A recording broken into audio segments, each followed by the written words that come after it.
I am a Negro. My skin is white, my eyes are blue, my hair is blonde. The traits of my race are nowhere visible upon me, said Walter White in his biography. He was taunted and jeered as neither white nor black by some of his peers in his childhood to young adulthood, especially while he attended Atlanta public schools, finishing at Atlanta University High School in 1912 and then Atlanta University College in 1916. By the way, Atlanta University, which was chartered in 1867 and opened to 89 students in the spring of 1869, was founded by Yale graduate Edmund A. Ware under the direction of the American Missionary Association, with 3 goals for the new school, which were to develop individual Negro talent, to provide inspiration and leadership for Negro communities, and to train teachers. So, you can guess the dilemma of a supposedly young Negro boy with fair skin color and other features of a white person. Even his last name didn't help matters. Although Walter's physical appearance was that of a white person, he never denied his black heritage. At the age of 8, he threw a rock at a white kid who called him a derogatory name because he was drinking from the black water fountain. As such, he was no stranger to segregation of the time, but perhaps his most remarkable experience was Atlanta race mass killing of 1906, one of the Atlanta riots that broke out between 1898 and 1906 as part of a pattern of anti-black violence that included several hundred lynchings each year.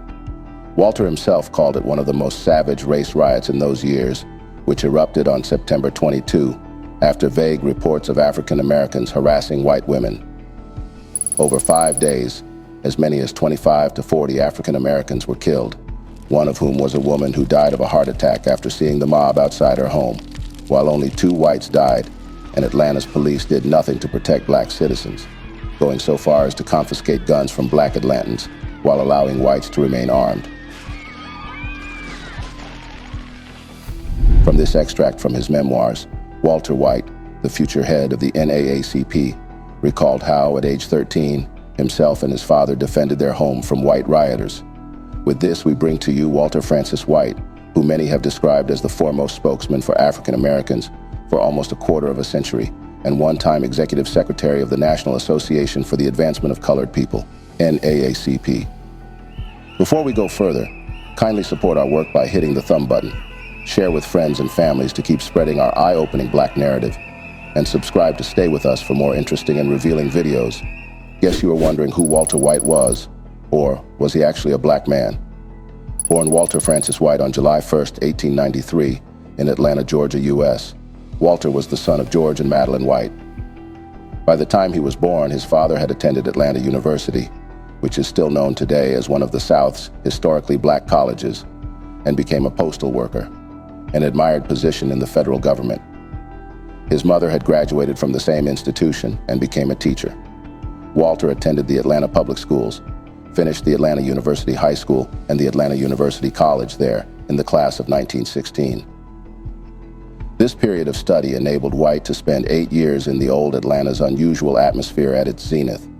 There, he was exposed to instruction which had been enriched by a decade of W.E.B. Du Bois research. Undoubtedly, White's life work reflected on the old Atlanta University's pioneer and still unequaled contributions in Southern colored institutions of higher learning. Of mixed race with African and European ancestry on both sides, White had features showing the latter. He emphasized in his autobiography, A Man Called White, I am a Negro. My skin is white, my eyes are blue, my hair is blonde. The traits of my race are nowhere visible upon me. Of his 32 great-great-great-grandparents, only 5 were black, and the other 27 were white. All members of his immediate family had fair skin, and his mother, Madeline, was also blue-eyed and blonde. The oral history of his mother's family asserts that her maternal grandparents were Dilcia, an enslaved woman concubine, and her owner, William Henry Harrison. Harrison had 6 children with Dilcia, and much later was elected President of the United States in 1840, but served for only 31 days. Madeline's mother, Marie Harrison, was one of Dilcia's daughters with Harrison. Held in enslavement in LaGrange, Georgia, where she had been sold, Marie became a concubine to Augustus Ware. The wealthy white man bought her a house, had 4 children with her, and passed on some wealth to them. White and his family identified as Negro and lived among Atlanta's Negro community, despite White and his siblings inheriting a bit less than 16% African ancestry, and being able to pass as white. George and Madeline White took a kind but firm approach in rearing their children, encouraging hard work and regular schedules. In his autobiography, White relates that his parents ran a strict schedule on Sundays. They locked him in his room for silent prayer, a time so boring that he almost begged to do homework. His father forbade Walter from reading any books less than 25 years old, so he chose to read Dickens, Thackeray, and Trollope by the time he was 12.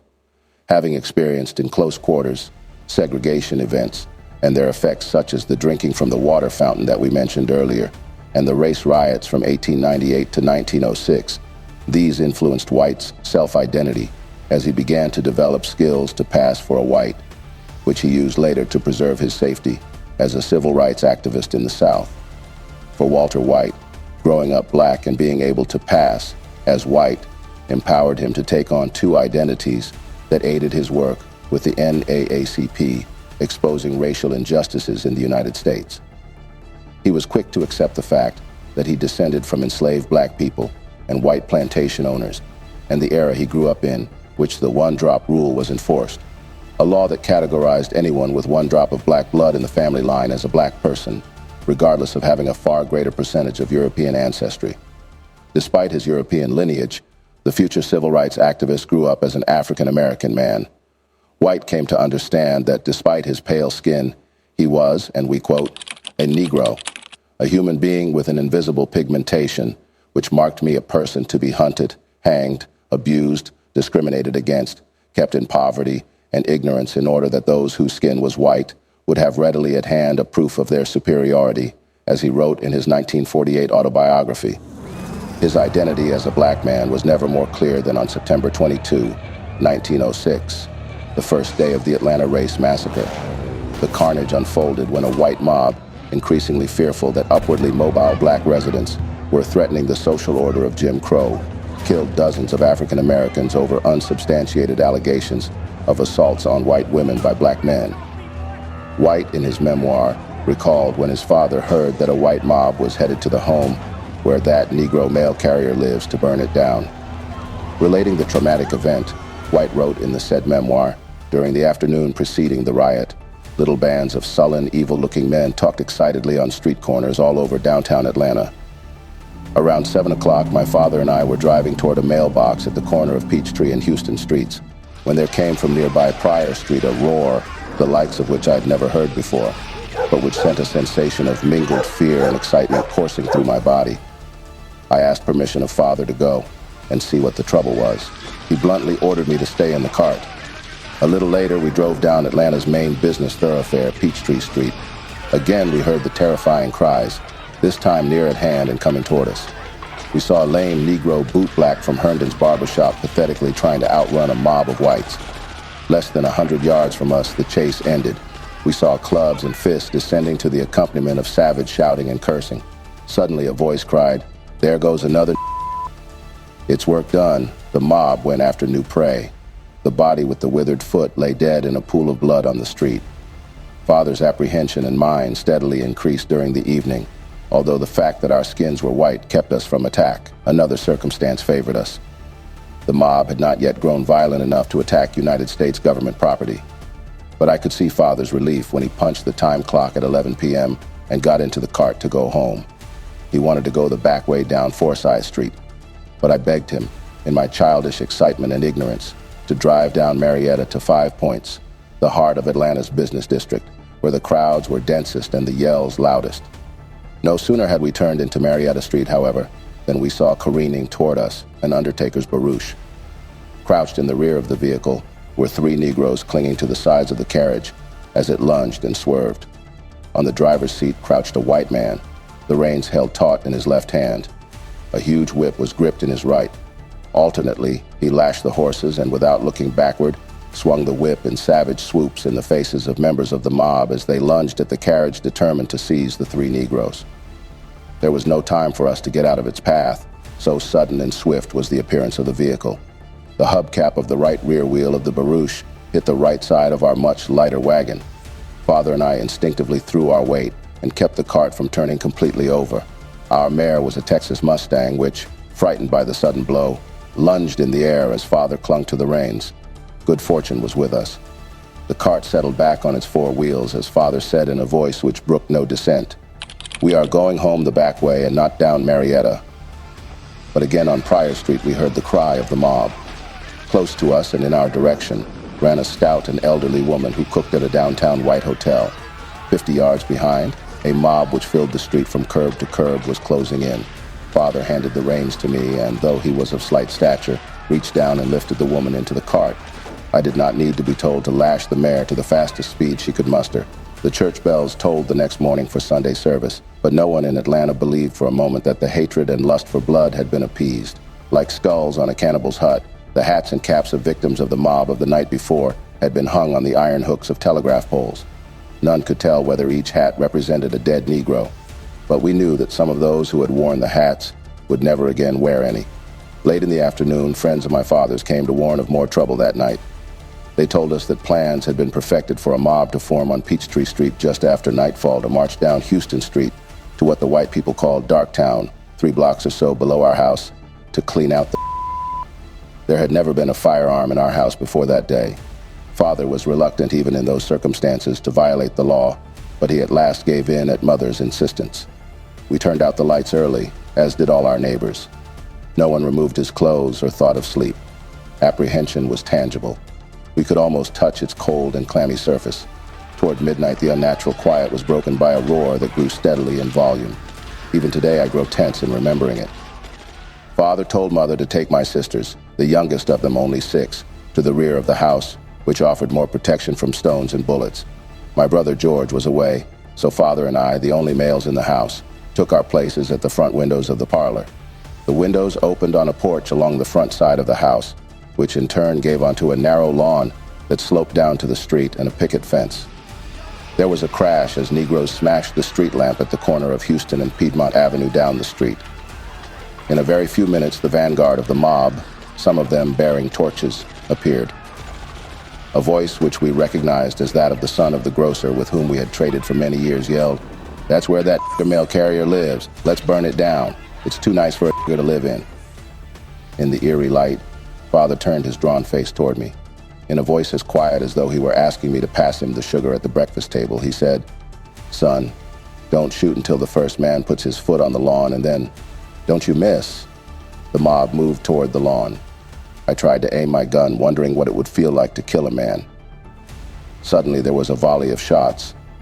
The mob hesitated, stopped. Some friends of my father's had barricaded themselves in a 2-story brick building just below our house. It was they who had fired. Some of the mobsmen, still bloodthirsty, shouted, "Let's go get the..." Others, afraid now for their safety, held back. Our friends, noting the hesitation, fired another volley. The mob broke and retreated up Houston Street. In the quiet that followed, I put my gun aside and tried to relax, but a tension different from anything I had ever known possessed me. I was gripped by the knowledge of my identity, and in the depths of my soul, I was vaguely aware that I was glad of it. I was sick with loathing for the hatred which had flared before me that night and come so close to making me a killer. But I was glad I was not one of those who hated. I was glad I was not one of those made sick and murderous by pride. It was this horrific experience that many believed must have been a deciding factor for Walter White, one of such people being Jelani Cobb. Cobb, a New Yorker staff writer and Columbia Journalism School professor, said White's identity was shaped by a long tradition of voluntary Negroes, a term coined by Black history scholar David Levering Lewis. White was shaped by his background in Atlanta, his black neighborhood and black church, says Cobb. His family also made the political choice that they would never hide or shirk their identity or treat it as shameful. Some of the more impactful work of White centered around his appearance. Walter Francis White passed as a white man investigating crimes for the National Association of Colored People, NAACP. He was able to work in hostile environments and gain communication with whites in cases involving the civil rights of blacks. White became involved with Klan groups and exposed information involving lynchings. In Little Rock, Arkansas, he escaped on a train, having his identity discovered. As he was leaving, the train conductor informed White that he was missing the fun, as they had identified a yellow and they were going to lynch him. Remember, White had no appearance of being black. As we have seen in the case of Homer Plessy, there are blacks who have the appearance of being white. It is significant with the advances in DNA testing that an estimated over 3.5% of all whites in this country have at least 1% of direct black blood. Many people are completely unaware of this heritage, but in a country that places so much emphasis on being white, it is no wonder that more people have not simply moved to an area where they are unknown and assume the identity of a white person.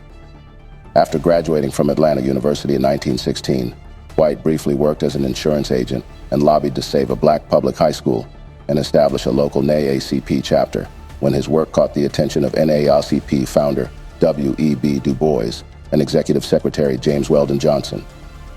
He was soon offered a position in 1918 as Assistant Secretary at the NAACP's headquarters in New York.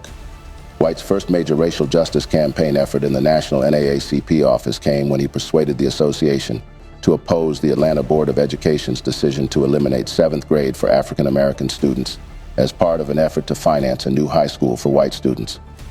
Between 1918 and 1931, White built a national reputation both within and beyond NAACP circles. The United States was in the middle of a lynching scourge when White arrived in New York in 1918. The NAACP had tallied 3,224 lynchings between 1889 to 1918, mostly targeting African Americans. In 1918, when he joined the NAACP staff, 67 persons, all but 4 of them blacks, were lynched. In the year of his death, 1955, there were only 3 recorded lynchings, and none had occurred in the 5 previous years. Lynchings had become a rarity and were soon to disappear from the American scene. White hardly had 2 weeks to settle at his new job before he left for Tennessee to investigate a lynching. From there, White, as he writes, started a phase of work for the association which neither it nor I had contemplated when I was employed. White's principal objective became the abolition of lynching. Aided by his fair skin, he made on-the-spot investigations of lynchings and race riots and conducted a vigorous, sustained drive for enactment of a federal anti-lynching law. Although no such law was enacted, the climate of public opinion was markedly changed by his investigations and exposés. Investigating riots was a dangerous mission. To go undetected, White often pretended to be a white salesman or a white journalist, depending on the circumstance. For one of his first operations, investigating the hangings of 10 men, as well as the brutal lynching of a pregnant black woman, White casually engaged a local merchant whom he suspected had participated in the murder.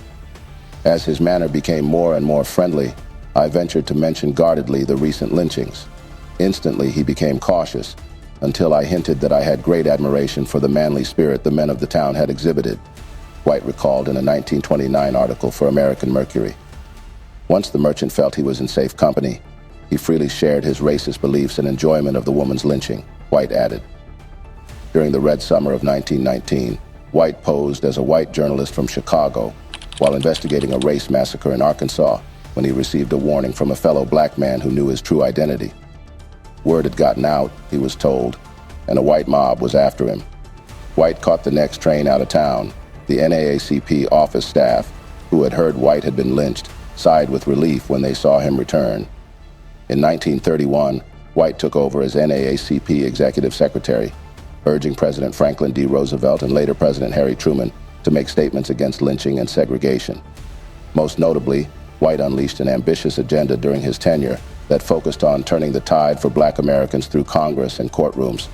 He hired a young Thurgood Marshall to defend wrongfully accused black people against charges of inciting race riots, empowering Marshall to start the NAACP Legal Defense and Education Fund, filing lawsuits to desegregate government offices, the military, and public schools, eventually leading to the groundbreaking case Brown v. Board of Education. White was also involved in an early assault on discrimination in voting rights. White in 1930 almost single-handedly succeeded in influencing the U.S. Senate to reject by a 41-39 vote President Herbert Hoover's nomination of Judge John J. Parker of North Carolina for appointment to the U.S. Supreme Court. Parker was on record as being opposed to black suffrage. At the outbreak of World War II, White assisted labor leader A. Philip Randolph in pressing for a U.S. Fair Employment Practices Committee, June 1941, that would act to ban discrimination in government and wartime industry. Black people were then largely disfranchised in southern states, which were politically controlled by white Democrats. At the turn of the 20th century, the state legislatures had passed discriminatory laws and constitutions that effectively created barriers to voter registration and closed black people out of the political process. White sponsored other civil rights legislation, which was also defeated by the Southern Bloc: the Castigan-Wagner Bill of 1935, the Gavagan Bill of 1937, and the Van Nuys Bill of 1940. Southerners had to mount a major political and financial effort to take the Castigan-Wagner Bill out of consideration and to defeat the Gavagan Bill. Segregationist Senator James F. Burns of South Carolina said in session about the Dyer Bill, "One Negro has ordered this bill to pass. If Walter White should consent to have this bill laid aside, its advocates would desert it as quickly as football players unscramble when the whistle of the referee is heard." White's word was the only thing that kept the bill before Congress. Although the bill did not pass the Senate, White and the NAACP secured widespread public support for the cause. By 1938, a Gallup poll found that 72% of Americans and 57% of Southerners favored an anti-lynching bill. White also contributed to creating alliances among civil rights activists, many of whom went on to lead in the movement from the 1950s. White's activities transcended NAACP, civil rights activism, and legislation influencing. He also used literary methods, especially to win over good-spirited individuals across all divides. Through his cultural interests and his close friendships with white literary power brokers Carl Van Vechten and Alfred A. Knopf, Sr., White was one of the founders of the New Negro cultural flowering. Popularly known as the Harlem Renaissance, the period was one of intense literary and artistic production. Harlem became the center of Black American intellectual and artistic life. It attracted creative people from across the nation, as did New York City in general. In addition to his work with the NAACP, White was the author of critically acclaimed novels, The Fire in the Flint, 1924, about a doctor who returns to the South only to end up being lynched, and Flight, 1926, whose protagonist initially passes for white, then re-embraces her racial identity. His 1929 nonfiction work, Rope and a biography of Judge Lynch, examined the causes and effects of lynching. Additional books were A Rising Wind, 1945, which inspired Neville Shute to write the popular novel The Checkerboard 2 years later. His autobiography, A Man Called White, 1948, and How Far the Promised Land, 1955. Unfinished at his death was Blackjack, a novel on Harlem life and the career of an African-American boxer.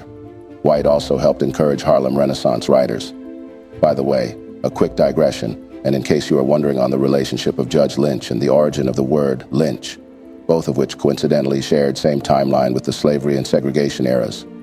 Lynching is a form of violence in which a mob, under the pretext of administering justice without trial, executes a presumed offender, often after inflicting torture and corporal mutilation. The term lynch law refers to a self-constituted court that imposes sentence on a person without due process of law. Both terms are derived from the name of Charles Lynch, 1736 to 1796, a Virginia planter and justice of the peace who, during the American Revolution, headed an irregular court formed to punish loyalists. In 1955, White died at age 61 from a heart attack, leaving behind a complicated legacy. He may have achieved advances in racial justice, but his ability to straddle both racial lines at his convenience remained controversial among some African Americans. Soon after White died, a new generation of African American leaders emerged, and for these leaders, his pale complexion was an inconvenience, wrote A.J. Bamey in White Lies, The Double Life of Walter F. White and America's Darkest Secret. But the impact of White's civil rights work was reflected in the many tributes he received upon his death. As New York's African American newspaper, the Amsterdam News, wrote, White's cocky aggressiveness stayed with him as long as he lived, as did his boyhood vanity. But it was these very qualities that helped to make him the best lobbyist our race has ever produced, and one of the very best of any race. Walter White received awards both when alive and posthumously. Among his awards are 1927, White received the Harmon Award, William E. Harmon Foundation Award for Distinguished Achievement Among Negroes, for his book Rope and An Interview with Judge Lynch, A Study of Lynching. 1937, White was awarded the Spingarn Medal by the NAACP for outstanding achievement by an African American. 2002, Molefi Kete Asante listed Walter Francis White on his list of 100 greatest African Americans.